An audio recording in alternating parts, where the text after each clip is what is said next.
स्वागत है आपका हमारे शो डाइट गुरु में, जहां हम किडनी को स्वस्थ रखने से लेकर किडनी मरीजों के आहार में कौन से बदलाव कर सकते हैं इस बारे में बताते हैं। आगे बढ़ने से पहले हमारे चैनल स्टॉप किडनी डायलिसिस को सब्सक्राइब करें और सारी जानकारी आसानी से पाने के लिए बेल आइकन को जरूर दबाएं। चलिए बढ़ते हैं अपने विषय की तरफ और जानते हैं किडनी के मरीजों के लिए गाजर के कुछ फायदे। आज हम आपको बताएंगे कि गाजर में ऐसा क्या है जो किडनी मरीज भी इसका सेवन कर सकते हैं।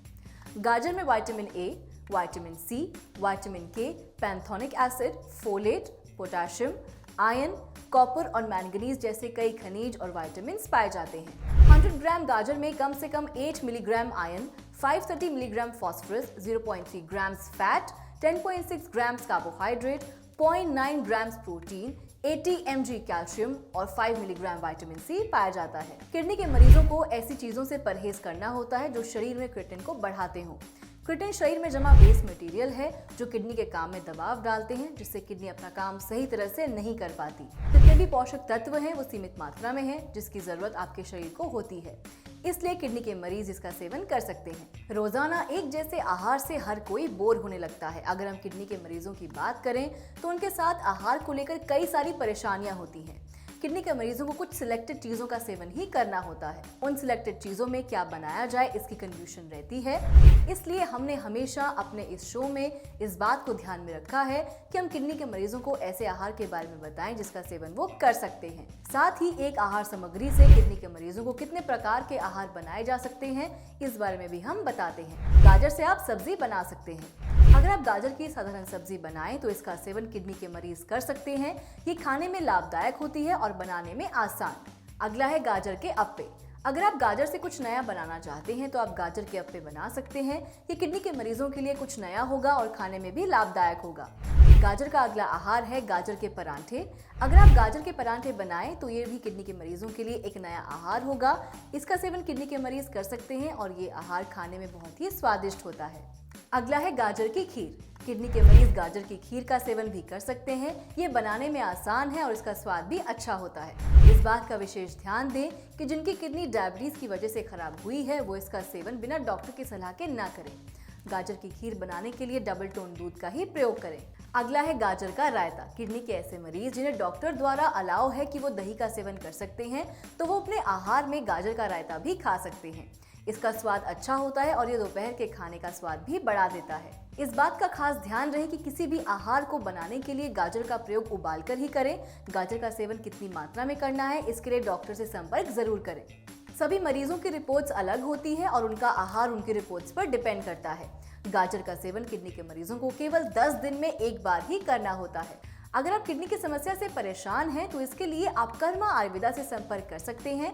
कर्मा आयुर्वेदा उपचार केंद्र में आपको किडनी की सारी समस्याओं का समाधान मिलता है। कर्मा आयुर्वेदा का उपचार पूरी तरह प्राकृतिक है, जिसका कोई साइड इफेक्ट यानी दुष्प्रभाव नहीं होता। यहाँ आपको सफल इलाज के साथ साथ बेहतर आहार की जानकारी भी दी जाती है जो आपके स्वास्थ्य के लिए लाभदायक होती है। अगर आप डायलिसिस और किडनी ट्रांसप्लांट से दूर रहना चाहते हैं तो इसके लिए आप कर्मा आयुर्वेदा उपचार केंद्र से संपर्क कर सकते हैं। तो आज के लिए बस इतना ही। अगर आपको हमारी वीडियो पसंद आई हो तो इसको लाइक और शेयर करना ना भूलें। आप अपने विचार और सुझाव हमें कमेंट के माध्यम से जरूर बताएं। अगर आप किडनी मरीजों के आहार को लेकर कोई भी जानकारी चाहते हैं या आपके कोई भी सवाल हैं तो प्लीज हमें कमेंट के माध्यम से जरूर बताएं। अब मैं आपसे विदा लेती हूँ और मैं फिर आऊंगी एक नए विषय के साथ। तब तक के लिए नमस्कार।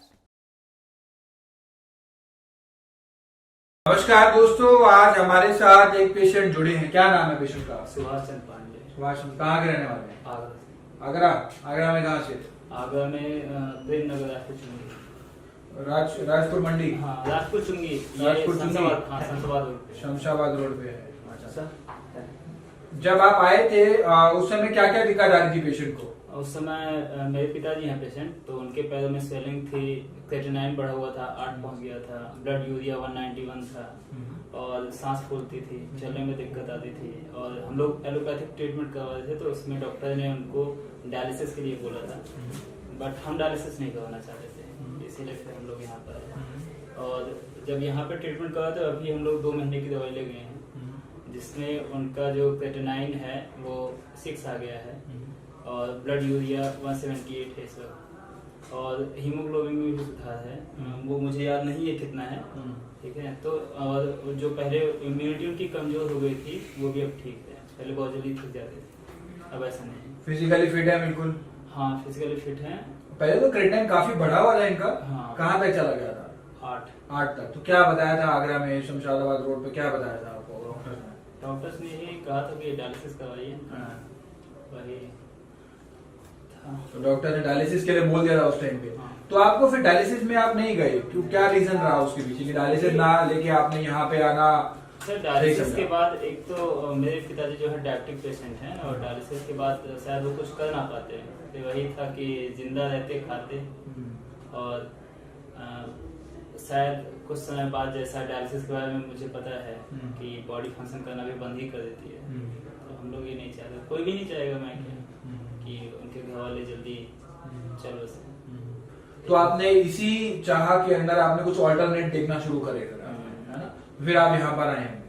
तो अभी हाँ इसमें हम लोग नेट पे सर्च कर रहे थे, तो उसमें यही था कि डायलिसिस को ना कहें आयुर्वेदिक ट्रीटमेंट से, इसलिए हम लोग यहाँ पर। तो अभी तो काफी अच्छा इम्प्रूवमेंट है और सुधार भी बहुत अच्छे आए हैं। तो अभी तो फिट है ना बिल्कुल? अभी कितना आया इनका क्रिएटिनिन लेवल जो अभी 6 है? रिपोर्ट दिखाएं। अच्छा, रिपोर्ट हार्ड कॉपी नहीं है आपके पास? नहीं सर, हार्ड कॉपी। और पहले जो आया था वो कितना था आपके पास क्रिएटिनिन? 8 के आसपास था। यूरेमिक सिम्टम्स जैसे पहले आ रहे थे, दिक्कत हो रही थी कि फिजिकली, और वैसी फिजिकली प्रॉब्लम हो रही है? नहीं, ऐसा कुछ नहीं। क्या क्या दिक्कत हो रही थी पहले? सबसे बड़ी दिक्कत थी उनकी सांस फूलती थी, खांसी आती थी, रात में सो नहीं पाते थे, और जो है चलने में बहुत दिक्कत होती थी, क्योंकि पैर में स्वेलिंग आ गई थी, तो थकान जल्दी हो जाती थी। अब तो नहीं है स्वेलिंग? नहीं। और सांस लेने में दिक्कत नहीं हो रही है ना? नहीं, सांस में ऐसी कोई दिक्कत। सारे यूरेमिक सिम्टम्स होते हैं, एक डायलिसिस की जरूरत है, डायलिसिस की रिक्वायरमेंट पड़ेगी, अब ये सारी चीजें आपको नहीं हो रही है, जो कि एक बहुत पॉजिटिव चीज है। आप देख सकते हैं इसके अंदर क्रिएटिनिन लेवल जो है अब ये 6 के रेंज में आ चुका है इनका हार्ड कॉपी नहीं है, सॉफ्ट कॉपी में है ये, और 9 के आसपास इनका क्रिएट लेवल था। डायलिसिस एडवाइस कर दिया गया था, 8-9 के आसपास फ्लक्चुएटिंग था, और बहुत अच्छे इनको चेंजेस नजर आए हैं। इन्होंने टेस्ट कभी कराए हैं, सुभाष पांडे नाम है पेशेंट का, आगरा से ही हुए हैं ये टेस्ट, और फिजिकली मच बेटर फील कर रहे हैं। क्या संदेश देना चाहेंगे, क्योंकि ये प्लेटफॉर्म है आप जहाँ पे यही कहना चाहूंगा कि आप एलोपैथी का ट्रीटमेंट करवाते हैं तो वहाँ तो एक तरह से जैसे बिजनेस चल रहा है। डॉक्टर जैसे हम लोगों ने जब पहले चेक करवाया था, तो पापा का जो वेट था वो 57 था, और उनका ब्लड यूरिया 148 था, और 20 दिन की दवाई के बाद ब्लड यूरिया 191 हुआ, और उनका जो वेट है वो 67 हो गया। अच्छा। और वो सब हुआ क्योंकि वो पानी जब पीते थे पैरों में ये जाके एक तरह से स्टोर हो रहा था। तो अगर कोई डॉक्टर बोलता है कि अब डायलिसिस ही करवाना है और इसके अलावा कोई चाह नहीं है, तो मुझे नहीं लगता, आप एक बार आयुर्वेदिक मुझे लगता है कि दिखाना चाहिए। मैं ये नहीं बोलता हूँ कि यही लास्ट है, बट मत जाइए उधर डायलिसिस की तरफ, हो सकता है कि उसके बिना भी ठीक हो ही जाए। हो रहे हैं आप? हाँ। हो सकता है कि अगर जैसे आगे सुभाष पांडे जी फॉलो कर रहे हैं, बाकी पेशेंट्स भी करेंगे तो उनको भी नजर आएंगे। कर्मा आयुर्वेदा ये सिद्ध कर चुका है कि किडनी का इलाज संभव है, आप भी उसके एक जुड़ चुके हैं, उसमें भी आप किस प्रकार से आपको भी इंप्रूवमेंट्स नजर आए। बहुत अच्छे इनको चेंजेस नजर आए, and physically the patient is feeling much much much better now and is out of the dialysis protocol. Stop kidney dialysis.